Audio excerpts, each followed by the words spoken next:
Halo, jumpa lagi dengan saya Men di Gracia Community Online Experience kita hari ini. Terima kasih untuk Anda semua yang menyaksikan tayangan kami ini, baik Anda yang Kristen maupun Anda yang bukan Kristen, baik Anda yang di kota Purwokerto ataupun Anda yang di luar kota Purwokerto. Saya ucapkan selamat bergabung. Teman-teman, berbicara tentang barang berharga, kebanyakan kita pasti tertuju dengan barang berharga yang satu ini, yaitu emas.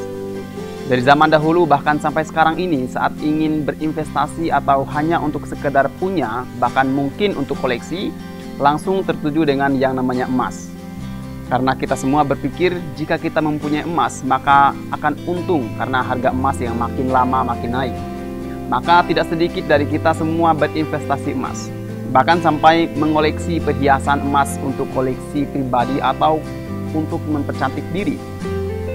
Dan bukan rahasia umum jika emas sudah menjadi simbol kekayaan dan kemewahan di hampir setiap generasi manusia. Bahkan beberapa waktu belakangan, investasi emas makin digandrungi. Banyak yang menjadikan emas sebagai investasi jangka menengah atau jangka panjang. Karena kita pikir semakin lama diinvestasikan harga emas, maka semakin bertambah nilainya. Emas, apakah ada yang lebih berharga daripada emas? How much better than gold?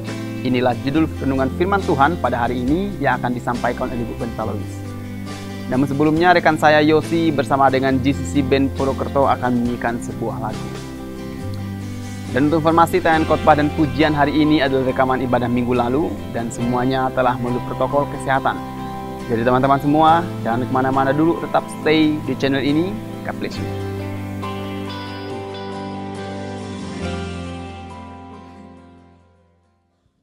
Kita mau sama-sama sadari bahwasanya Tuhan selalu baik. Sebab sepanjang hidup Dialah yang setia. Sepanjang hidup kebaikannya tak pernah habis bagi setiap kita.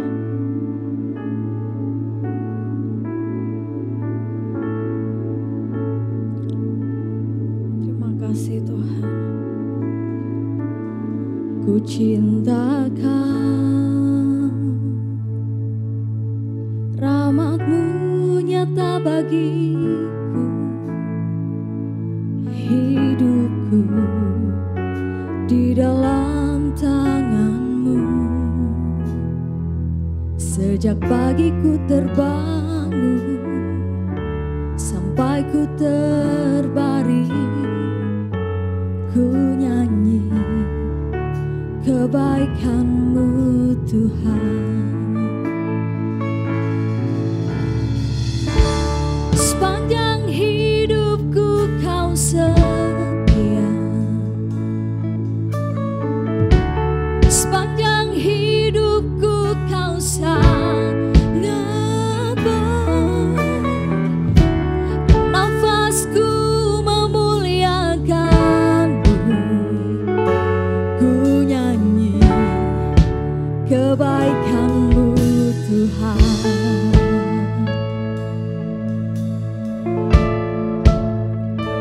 Suara-Mu tuntunku lewati api, dalam gelap Kau ada bagiku. Ku tahu sungguh Kau Bapakku dan sahabatku. Ku saksikan kebaikan-Mu Tuhan. Sepanjang hidupku Kau setia, sepanjang hidupku Kau sangat baik. Nafasku memuliakan-Mu, ku nyanyi kebaikan-Mu Tuhan. Mari Bapak Ibu, kita mau sama-sama bangkit berdiri. Sebab ku cinta Kau, ku cinta Kau, rahmat-Mu nyata bagiku, hidupku di dalam tangan-Mu. Sejak pagi ku terbangun sampai ku terbaring,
Sebab Kau Tuhan yang baik Tuhan. Kami bersyukur Kami punya Allah seperti-Mu. Sebab karena kami telah melihat kebaikan-Mu, kami mau belajar setia Tuhan. Sebab Kau telah terlebih dahulu setia dalam setiap hidup kami. Mari Bapak Ibu yang rindu menyembah Tuhan lebih lagi, boleh angkat tangan kita. Kita mau sama-sama naikkan pujian ini. Telah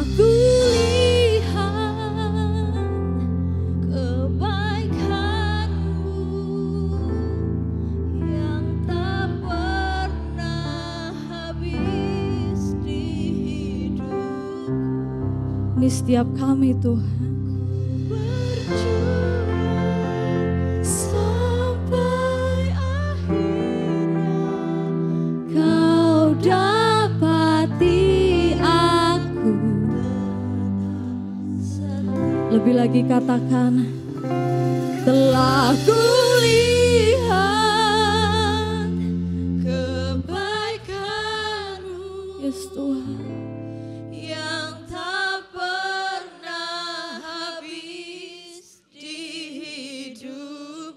mau terus berjuang. Ku berjuang sampai akhirnya Kau dapati aku tetap setia. Telah kulihat kebaikan-Mu yang tak pernah habis di hidupku. Ku berjuang sampai akhirnya Kau dapati aku. Mari lebih lagi, mari ingat kebaikannya. Telah kulihat kebaikan-Mu yang tak pernah habis di hidupku. Ku berjuang sampai akhirnya Kau dapati aku tetap. Kau dapati kami tetap setia. Dapati aku tetap setia. Kau dapati aku tetap setia. Beri sorak-sorai buat Tuhan kita yang selalu setia dalam setiap hidup. Terima kasih Tuhan, terima kasih. Apa kabar Bapak Ibu semuanya? Puji Tuhan, kita boleh berbakti lagi dalam ibadah di sore hari ini. Saudara-saudara, apa yang berharga dalam hidup saudara? Ada orang yang mengatakan kesehatan itu berharga, sehingga dia berolahraga, menjaga kesehatannya supaya memiliki kesehatan yang baik. Ada orang yang mengatakan pekerjaan itu berharga, sehingga dia melakukan pekerjaannya itu dengan semangat sampai lupa waktu. Ada orang yang mengatakan kekayaan itu berharga, sampai dia tidak bisa membagi apa yang dimiliki itu dengan sesamanya.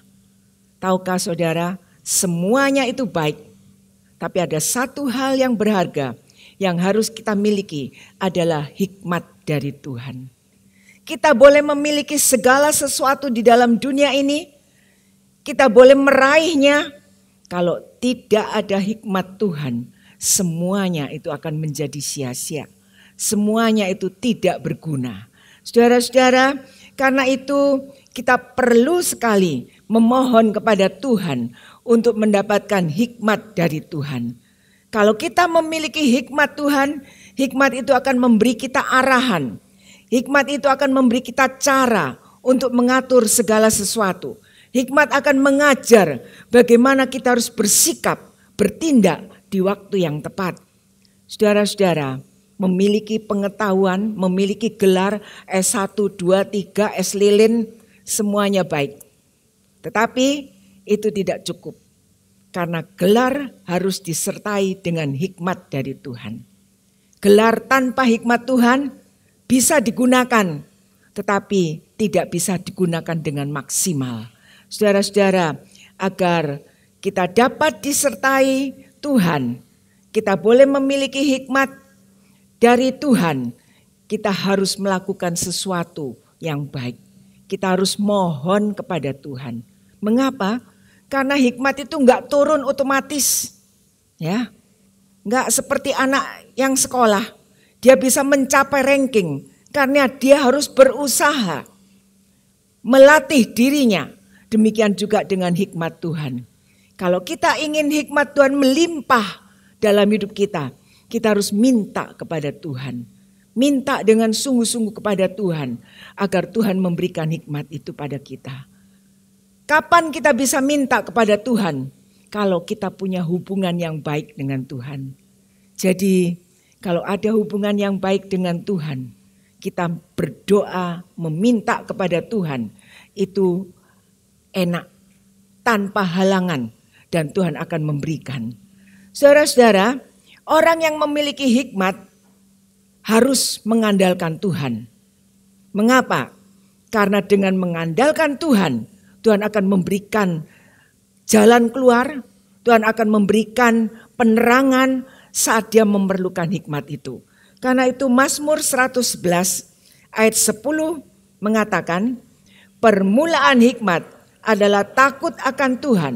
Semua orang yang melakukannya berakal budi yang baik. Puji-pujian kepadanya tetap untuk selama-lamanya. Amin. Permulaan hikmat dikatakan adalah takut akan Tuhan.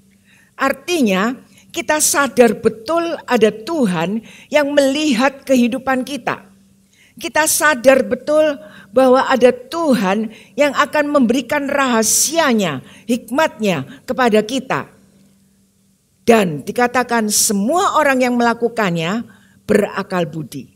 Jadi kalau kita melakukan kehidupan kita dengan takut akan Tuhan, kita adalah orang yang berakal budi.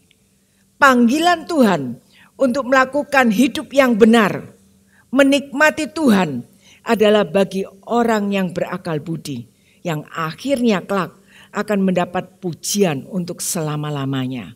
Saudara-saudara, tidak ada orang yang mau gagal dalam hidupnya. Dan rahasia untuk berhasil adalah memiliki hikmat Tuhan.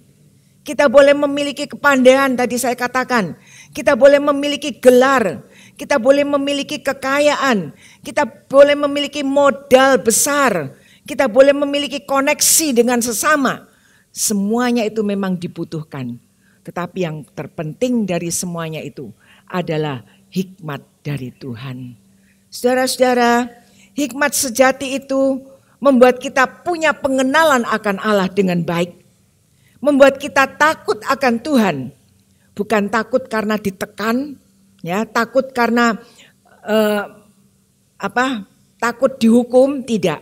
Tapi takut kepada Tuhan dengan rasa hormat karena ingin memuliakan nama Tuhan. Saudara-saudara, punya persekutuan pribadi dengan Tuhan yang akan menjadikan kita serupa dengan Tuhan. Hikmat sejati adalah memiliki akal budi yang sehat, pemikiran positif, membuang semua pikiran yang negatif, kecurigaan yang belum tentu kebenarannya, yang membuat berbagai keonaran dalam kehidupan dan merugikan diri kita sendiri. Dan hikmat sejati adalah saat kita bertindak, kita akan bertindak dengan bijaksana, berkata-kata dengan bijaksana. Sehingga apa yang kita lakukan mendapat pujian, disukai orang. Dan hikmat yang sejati adalah menjadi solusi bagi orang lain. Bisa memberi jalan keluar saat seseorang membutuhkan nasihat kita. Bisa menjadi penerus tangan-tangan Allah yang akan menyelesaikan masalah seseorang bila kita bisa bila kita memiliki hikmat dari Tuhan. Saudara-saudara, Pengkhotbah 10 ayat 10 mengatakan, bagian yang terakhir dikatakan, yang terpenting untuk berhasil adalah hikmat.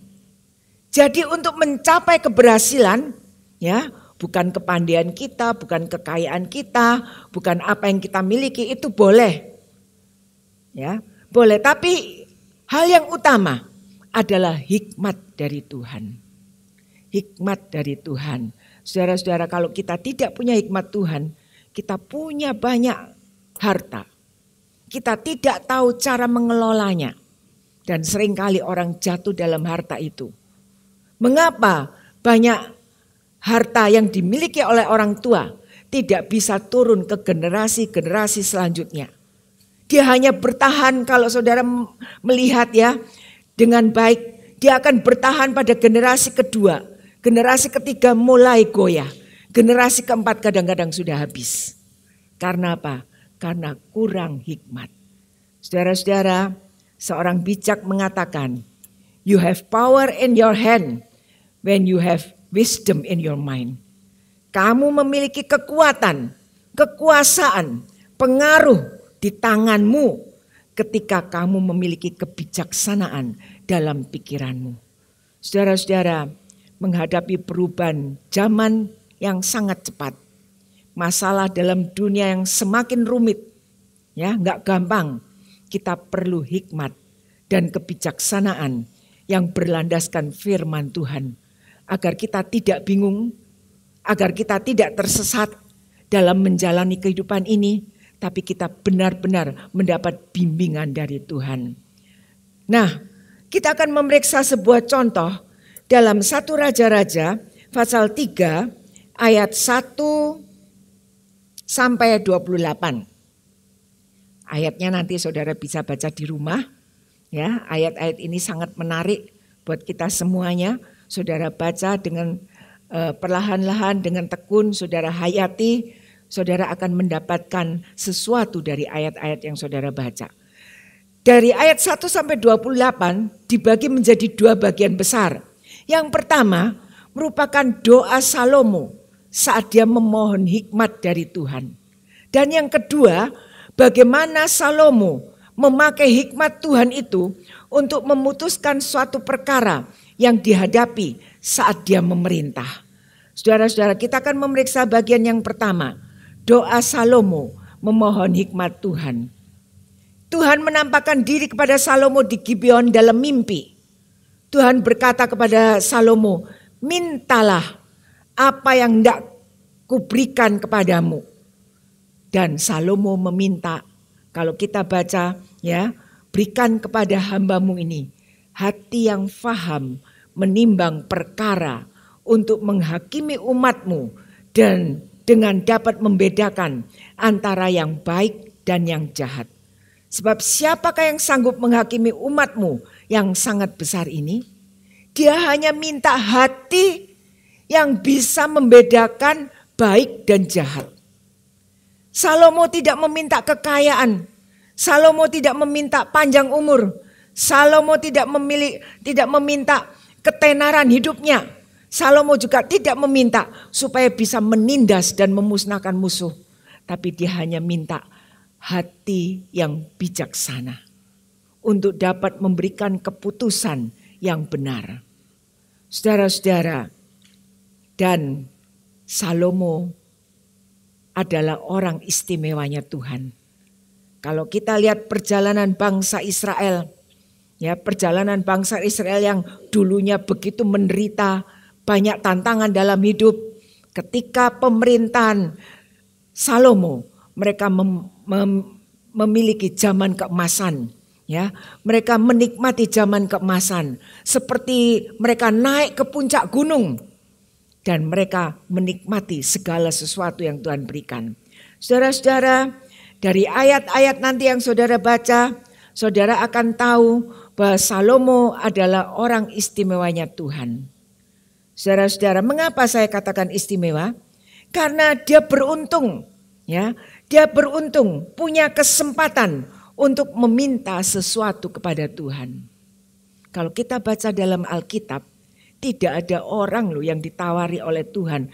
Mintalah sesuatu dan aku akan memberi. Tapi Salomo ini ditawari Tuhan. Mintalah sesuatu, aku akan memberikan kepadamu. Saudara-saudara, dia adalah orang yang istimewa. Orang yang beruntung bagi Tuhan. Tuhan memberikan bukan hanya hikmat bagi Salomo, tapi Tuhan juga memberikan yang lainnya.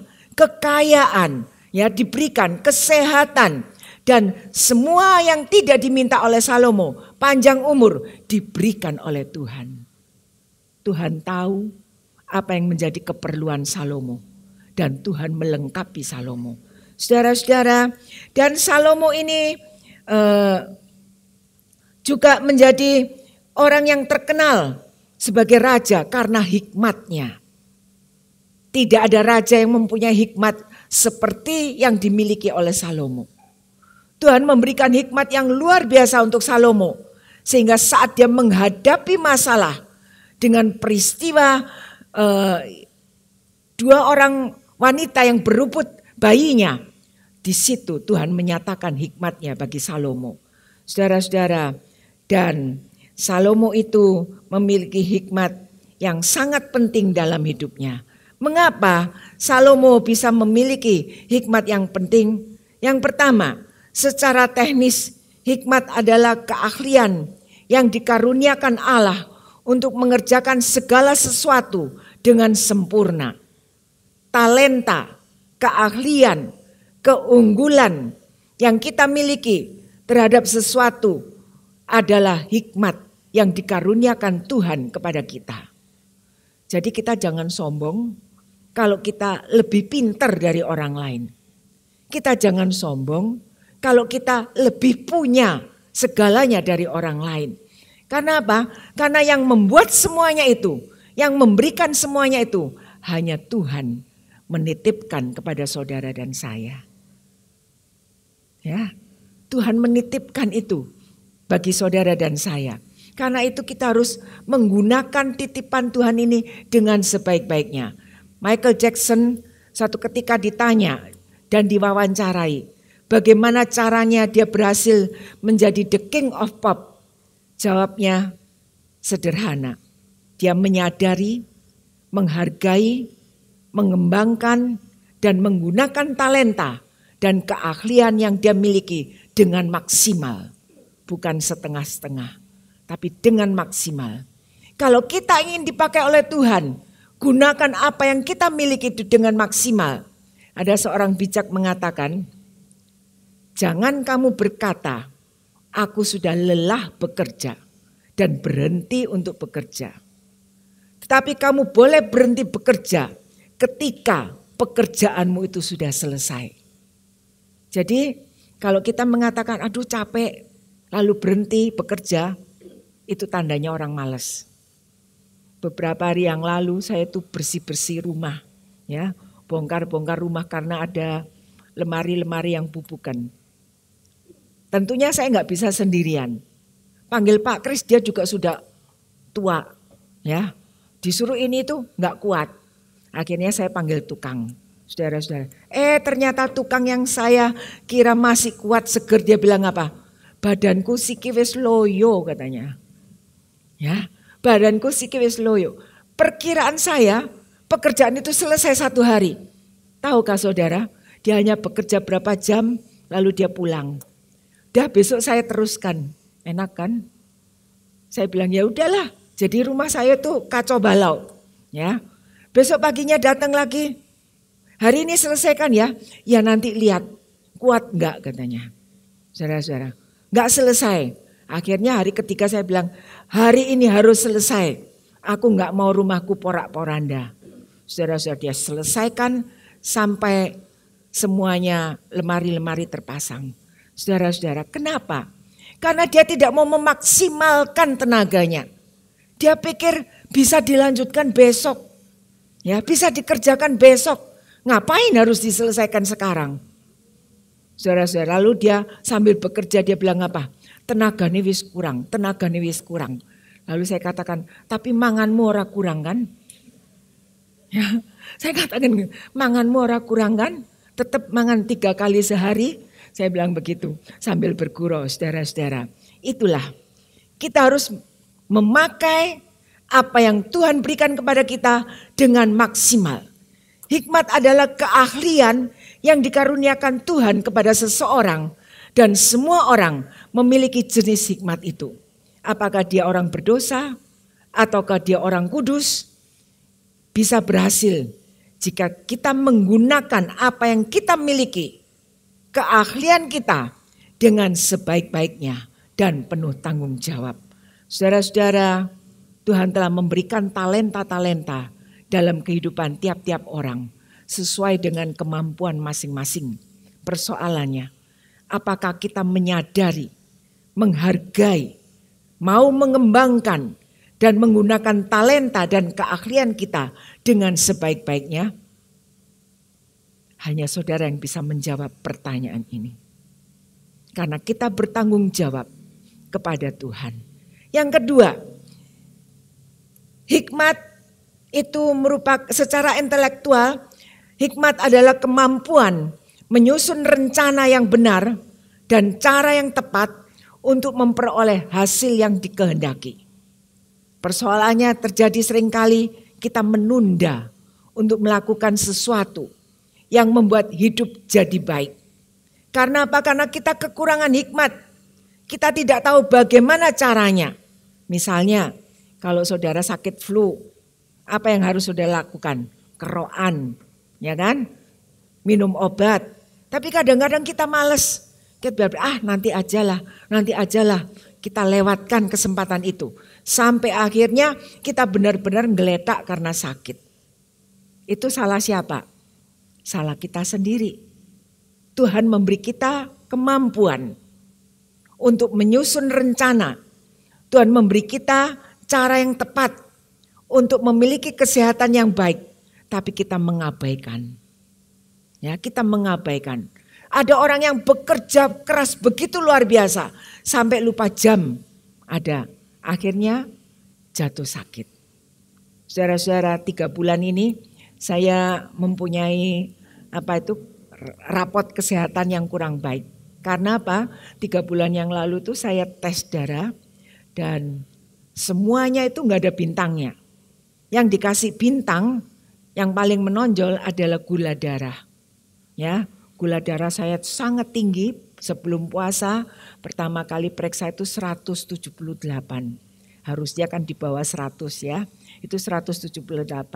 Lalu HbS1ac-nya itu 7, harusnya hanya 3 atau 4. Nah, di situ saya mikir, aduh, ini kok gulanya tinggi ya, padahal saya nggak makan manis, nggak makan sirup, ya, nggak makan. Biarpun bikin roti di rumah, kalau kepingin roti saya paling nyuil sedikit. Tapi kenapa kok gula darah saya bisa tinggi? Ya, lalu saya konsultasi dengan dokter, ya, dengan dokter Ivan, dokter Iren di sini. Lalu mereka mengatakan nggak apa-apa, ini nggak apa-apa, semuanya baik, ginjalnya baik, ini ya baik. Tapi saya nggak puas. Saya telepon ke saudara suami saya yang banyak yang dokter juga, lalu saya tanya, gimana ya kok gula darah saya seperti ini? Ya, periksa kok begini. Lalu mereka mengatakan apa? Enggak apa-apa. Katanya, loh buat kamu enggak apa-apa, tapi buat aku apa-apa dong. Kalau sampai terjadi sesuatu yang enggak ketahuan, sebab apa? Sebab mata saya mulai kabur.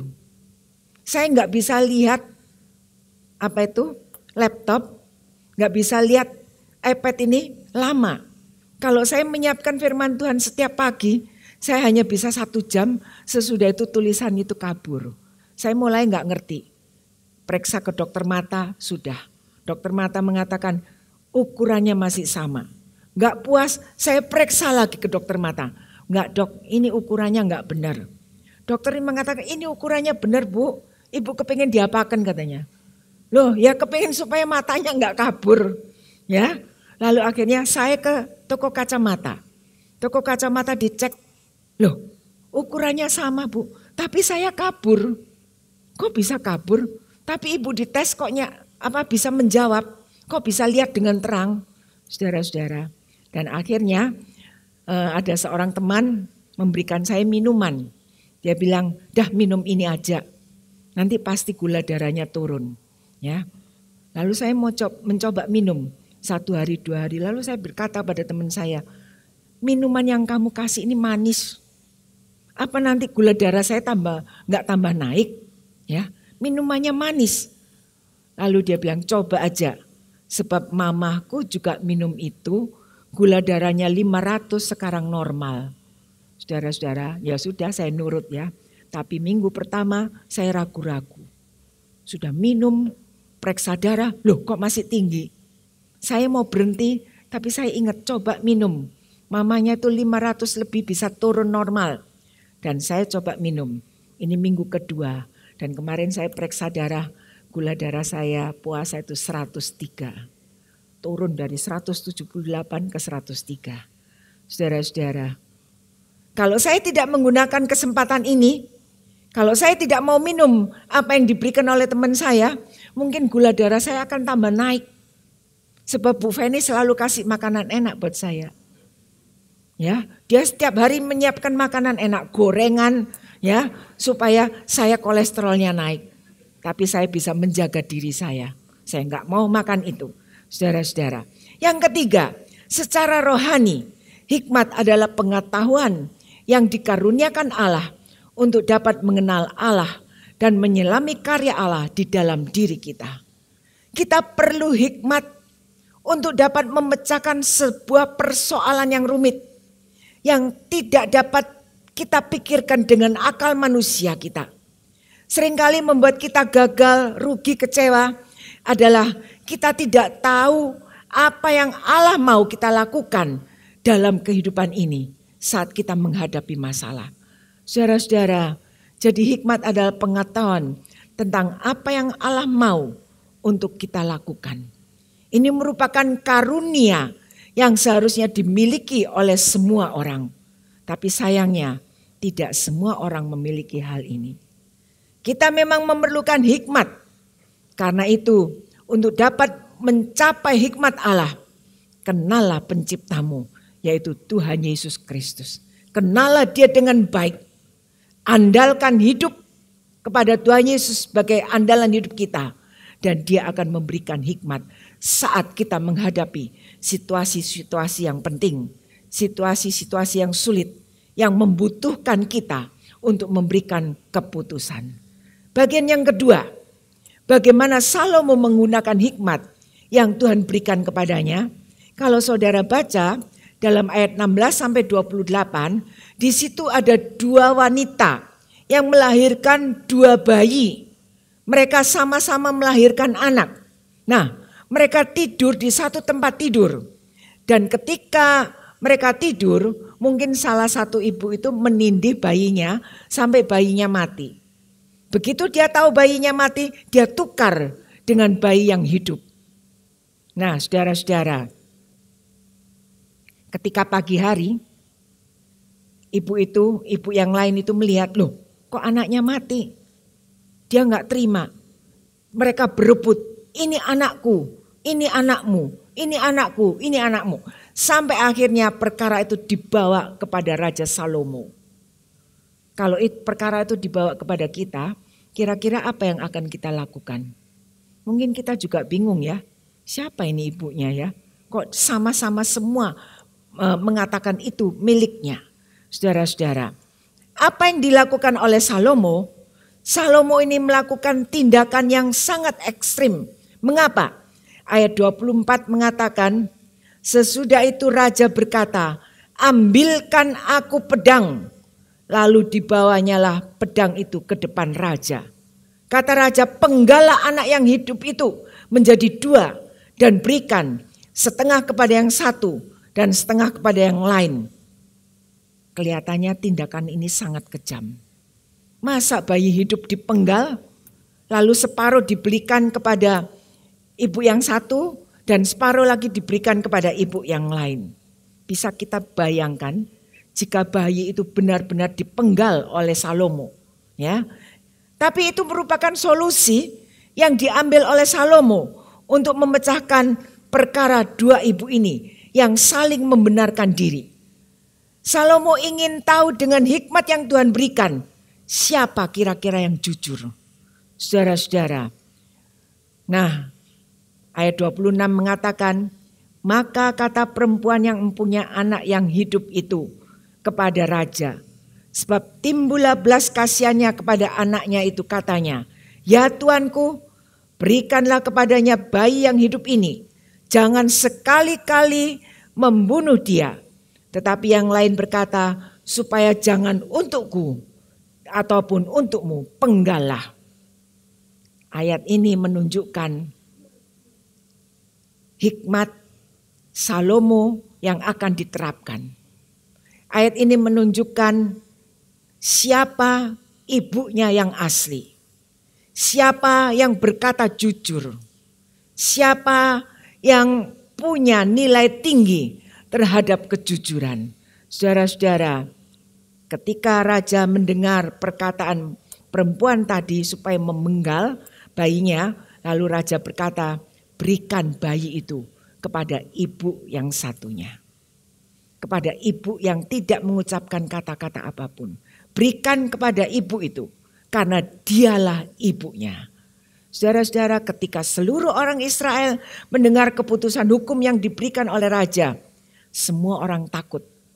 Ya, semua orang takut dan mereka melihat bahwa hikmat dari Allah ada dalam hati Raja Salomo untuk melakukan keadilan. Ya, hikmat Allah ada dalam kehidupan Salomo untuk memberikan keadilan. Saudara-saudara, hikmat Tuhan itu tidak pernah membuat dan merugikan seseorang. Hikmat Tuhan itu akan membuat seseorang itu jujur. Walaupun kejujuran itu harus diperjuangkan. Ya, dan hikmat itu yang Tuhan berikan itu selalu memberikan solusi yang tepat. Memberikan jalan keluar yang tepat. Memberikan jalan keluar yang adil. Sehingga semua perkara itu dapat terselesaikan. Saudara-saudara, banyak orang tidak mendapat hikmat karena sikap yang salah. Seringkali dia cuek, ya, tidak peka pada keadaan, tidak peduli dengan kesulitan orang lain. Ingat, jangan jadi pribadi yang cuek. Cuek akan membuat kita kehilangan kesempatan untuk mendapatkan hikmat Tuhan. Ada orang yang ragu-ragu, ada orang yang bimbang untuk mengambil keputusan, ragu-ragu untuk memberikan pertolongan kepada seseorang karena tidak mau dirugikan, tidak mau disalahkan dan menganggap itu bukan urusannya. Tapi Salomo tidak melakukan hal itu. Salomo tidak punya kaitan dengan dua perempuan ini, tapi dia punya hikmat Tuhan untuk menyelesaikan kedua perempuan yang sedang bertengkar. Amsal 16 ayat 16 mengatakan, memperoleh hikmat sungguh jauh melebihi memperoleh emas, dan memperoleh pengertian jauh lebih berharga daripada mendapatkan perak. Amin. Hikmat yang benar asalnya dari Tuhan. Dialah sumber hikmat dan sumber pengetahuan bagi kita manusia. Dan hikmat Tuhan akan menolong untuk kita berhasil. Kita boleh memiliki segala sesuatu dalam dunia yang kelihatannya membuat kita berhasil. Ketahuilah, semuanya itu diberikan oleh Tuhan dengan hikmatnya supaya kita menjadi orang yang berhasil. Saudara-saudara, kita sudah belajar dari hikmat yang diterima oleh Salomo. Bahwa dalam menjalankan tugas panggilannya sebagai seorang raja, bukan hal yang mudah. Salomo membutuhkan tuntunan Tuhan dalam menjalankan tugas. Bagi kita orang beriman, mungkin kedengarannya gak apa-apa. Tapi bagi orang yang tidak beriman, mungkin akan berkata, goblok banget sih. Mau berhasil kan semua tergantung usaha masing-masing. Tidak. Bagi kita orang beriman, kalau kita bisa berhasil, karena kita memiliki hikmat Tuhan yang selalu menyertai kehidupan kita dalam segala keadaan. Seperti Allah menyertai Salomo, Dia juga akan menyertai saudara dan saya. Amin. Mari kita berdiri bersama-sama. Kita nyanyikan lagu yang tadi kita pelajari, ku cinta kau.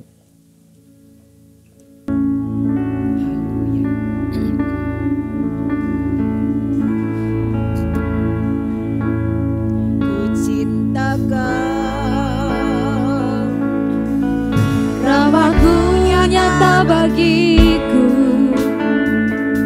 hidupku di dalam tangan-Mu.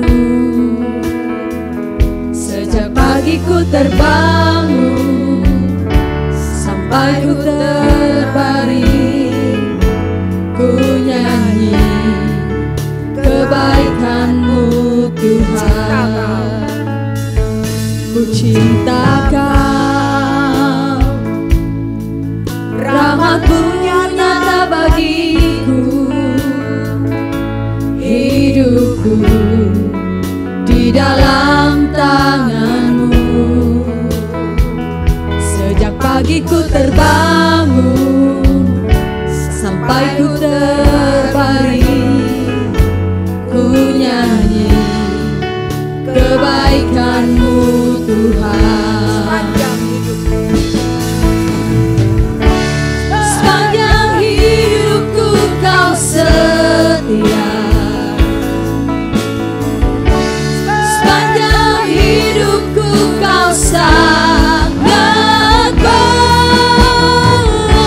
Nafasku memuliakan-Mu, ku nyanyi kebaikan-Mu Tuhan. Sepanjang hidupku, Sepanjang hidupku Kau setia, sepanjang hidupku Kau sangat baik. Nafasku memuliakan-Mu, ku nyanyi kebaikan-Mu Tuhan.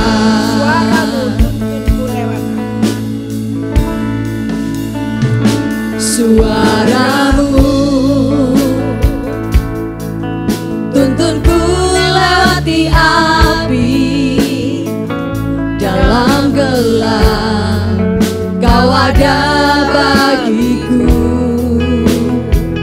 Ku tahu sungguh Kau Bapakku dan sahabatku. Ku saksikan kebaikan-Mu Tuhan.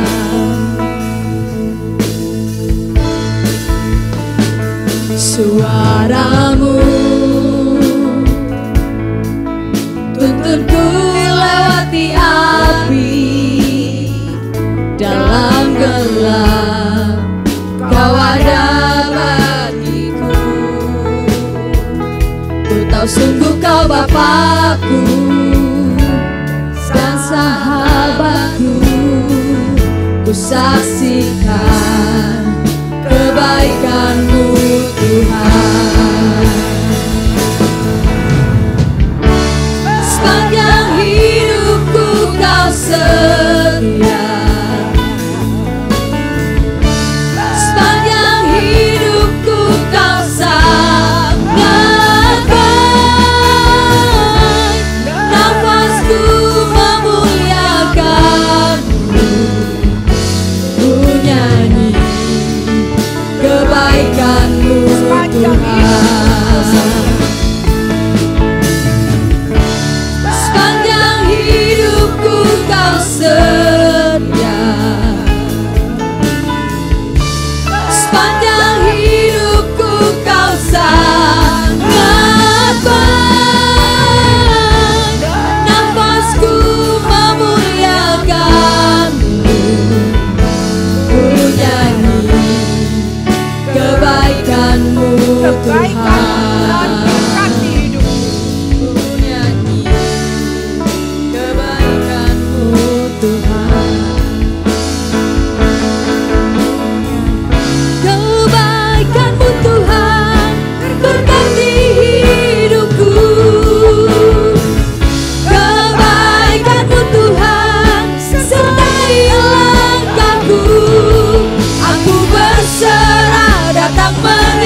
Mari kita berdoa. Terima kasih Tuhan, kami dapat beribadah, memuji, dan menyembah Tuhan, bahkan menerima pesan Tuhan, agar kami memiliki hikmat Tuhan untuk menjalani kehidupan dengan baik. Kemurahan, kebaikan, kesetiaan Tuhan sangat nyata bagi hidup kami. Dan sepanjang hidup kami ingin dan akan terus mengagungkan kebaikan Tuhan. Seperti Tuhan sudah memberikan hikmat bagi Salomo, kami rindu Tuhan agar hikmat Tuhan juga kami miliki. Sebagai kepala keluarga, sebagai suami, istri, anak, pimpinan, karyawan, pelayan Tuhan, volunteer di dalam gereja ini, beri kami hikmat-Mu, agar dengan hikmat Tuhan membuat kami memiliki hati yang bijaksana, membuat kami melakukan tindakan yang tepat, membuat kami hidup jujur, membuat kami tidak merugikan orang lain. Dengan hikmat Tuhan, kami bisa memberikan solusi, memberikan jalan keluar bagi mereka yang memerlukannya.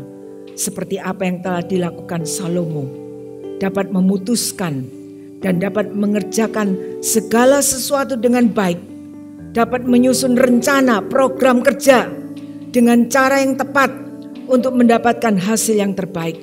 Itu yang menjadi kerinduan kami juga Tuhan. Terima kasih untuk kesempatan beribadah hari ini. Terima kasih Tuhan untuk kesempatan melayani Tuhan hari ini. Terima kasih kami diberi kesempatan untuk memberi persembahan bagi Tuhan hari ini.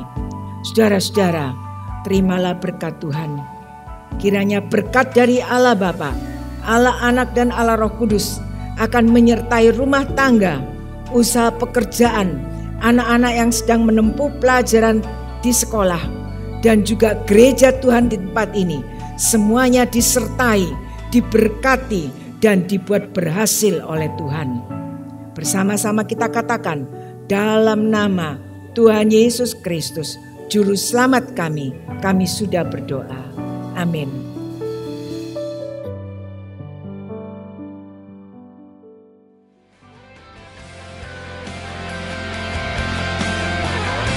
Terima kasih untuk Ibu Pendeta Louis untuk renungan firman Tuhan yang hari ini, mengingatkan kita bahwa memperoleh hikmat sungguh jauh melebihi memperoleh emas, dan mendapatkan pengertian jauh lebih berharga daripada mendapatkan perak. Semoga firman Tuhan hari ini menguatkan dan memberkati kita semua. Dan untuk semua tim GCC Purwokerto, Anda semua luar biasa. Salam sehat dan kompak selalu. Saya juga ucapkan terima kasih untuk Bapak Ibu dan teman-teman semua yang telah dengan setia dan antusias dalam memberikan persembahan, sehingga program GCC Purwokerto bisa berjalan dengan baik dan bisa menjadi reflektor terang Tuhan di kota Purwokerto. Kiranya Tuhan berkati dan memberikan kemudahan untuk segala usaha pekerjaan Bapak Ibu semua. Selanjutnya untuk Bapak Ibu yang akan memberikan persembahan, baik persembahan khusus atau persembahan perpuluhan, bisa langsung ke kotak persembahan yang ada di gereja. Atau Bapak Ibu bisa langsung mentransfer ke rekening gereja yang tertera di layar Anda.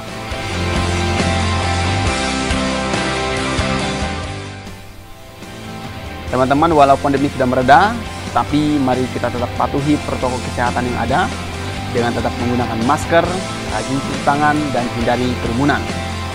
Bagi diri Anda, keluarga, dan Indonesia. Saya Emen, sampai jumpa di online experience kita Jumat depan. Tuhan Yesus berkati kita semua. Ku cinta Kau, rahmat-Mu nyata bagiku, hidupku di dalam tangan-Mu. Sejak pagi ku terbangun sampai ku terbaring, ku nyanyi kebaikan-Mu Tuhan. Mari bersama-sama